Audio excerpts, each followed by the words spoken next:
Merci Madame la Présidente. Monsieur le Ministre, mes chers collègues, quand le bon Dieu en vient à douter du monde, il se rappelle qu'il a créé la Provence. Disait le poète provençal Frédéric Mistral, tant et si bien que tout le monde veut désormais visiter notre belle région et je les comprends. Le tourisme en PACA, c'est 10% du PIB, 10% de l'emploi, 20 milliards d'euros de recettes et 30 millions de visiteurs. Ce n'est pas un secteur important pour l'emploi et l'économie de Provence, c'est vital. Aujourd'hui, il est en danger de mort. 80% du personnel hôtelier est en chômage partiel et ce secteur évalue déjà sa perte de chiffre d'affaires à 40%.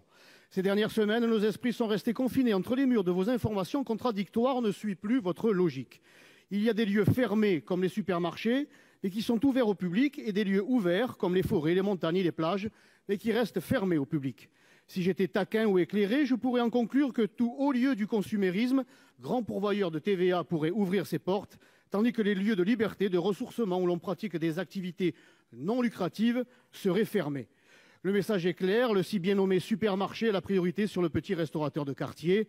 Envoler déjà les promesses d'un monde d'après, les intérêts du marché mondialisé priment encore et toujours sur l'économie réelle. Maintenant que s'approche la période estivale, il faut lire les deux besoins qui pressent. Rendre la liberté d'aller et venir, de s'épanouir, quels que soient les lieux, reprendre possession des chemins, des bars, des restaurants et des rues, et rendre la liberté d'entreprendre, de travailler, de recevoir ses clients, de remplir les carnets de commandes. Il faut de toute urgence annuler les charges sociales et fiscales des entreprises de la filière touristique qui ont perdu 70% de leur chiffre d'affaires. L'État doit encourager les maires à étendre les terrasses sur le domaine public sans coût supplémentaire. Le tourisme n'est pas qu'une industrie, c'est le miroir dans lequel les Français admirent notre pays et qui fait rêver quelques milliards de personnes à travers le monde. La France brille d'un éclat sans pareil, ne le laissez pas s'éteindre.